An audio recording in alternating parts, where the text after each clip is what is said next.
We have been suggested to express emotions by mental health experts, well-meaning friends and families, and even self-help gurus on social media.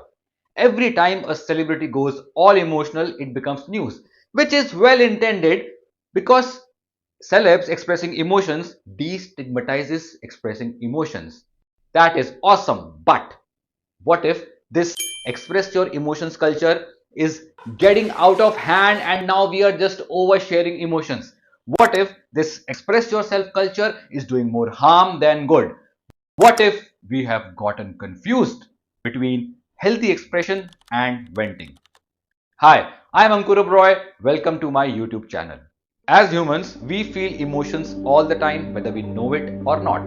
That's because blood constantly flows through the feeling part of our brain. Now, you might say, that's not true. I'm not feeling anything right now. Well, that cannot be. You might have numbed yourself with drugs or gadgets, or maybe you are in denial because everyone feels emotions all the time. Some express, others suppress. Now, suppressing emotions all the time is extremely unhealthy. It affects your relationships, your physical well being, and can even distort your perception of reality. Now, suppressing emotions is so unhealthy that it deserves a separate video. However, expressing emotions all the time is also unhealthy. Let me make it very clear that emotions are not the problem. Emotions are a super important part of our existence. The problem lies in how we react, respond, or relate to those emotions. So, if your go to response for any emotion is to start sharing it with the world, you must watch this video till the very end. Or if you know someone who expresses too much, do them a favor by sharing this video with them. Let's dive in and find out 3 ways by which oversharing your emotions, aka venting, is hurting you. The third reason will blow your mind out of the water. Effect number 1. When you overshare your emotions or when you vent, it becomes a mental habit. For example, a trivial incident like your mother-in-law staring at you becomes a 30-second rant with 3 friends of yours each, wasting 90 minutes. You might feel that venting emotions makes you feel better, but a research paper in 1999 by Catherine Bushman clearly shows that venting emotions makes you feel worse in the long run. The more you vent, the more this mental habit becomes stronger. As a result, for any similar incident, your go-to response becomes calling someone or meeting someone and dumping your emotions on them. It's like churning butter. The more you churn, harder the butter gets. So the more you vent, stronger this mental habit becomes. And have you ever listened to yourself when you are whining or complaining? If you apply a little mindfulness, you will realize that your venting is hardly ever about what's happening within you or what are the emotions that you are feeling. It's mostly about the story of what happened, your version of the story. He said this to me, she said that to me, how could he do this to me, blah blah blah. By ruminating and sharing these stories again and again, the circuitry in your brain becomes so sensitive to similar incidents, like whenever a similar incident happens, you just fly off the handle.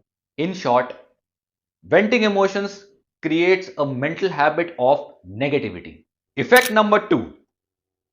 Do you like being with people who vent too much? No, me neither. You don't like being with people who are constantly complaining or venting or emotional dumping. It's like someone unloading a garbage truck on you.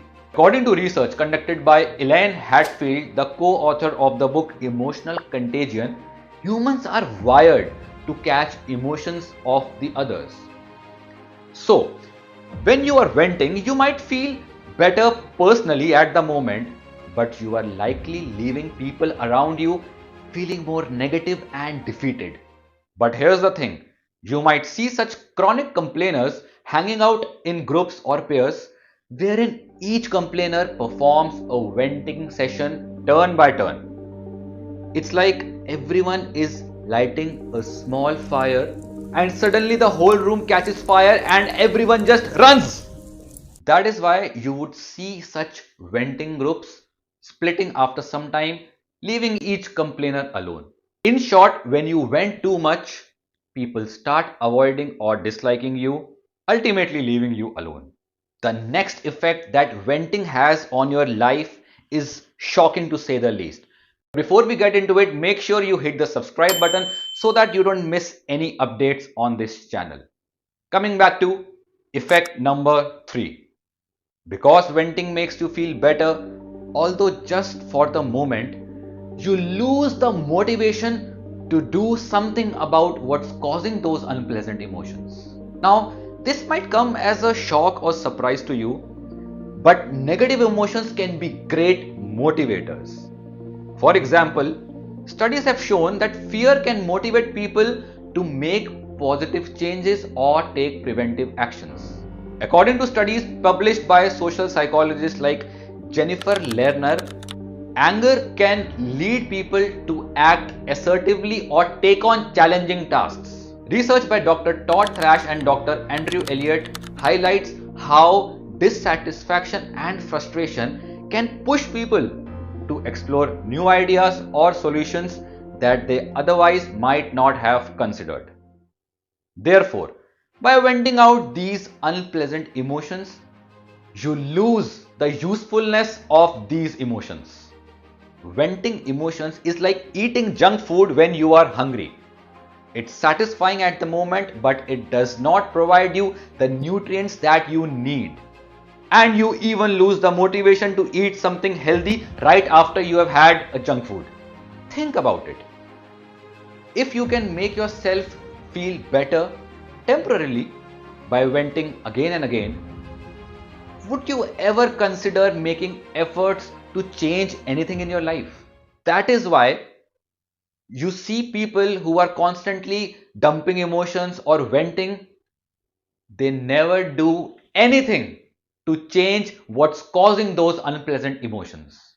So, this temporary feel-good drug that venting is prevents you from truly making a responsible change in your life.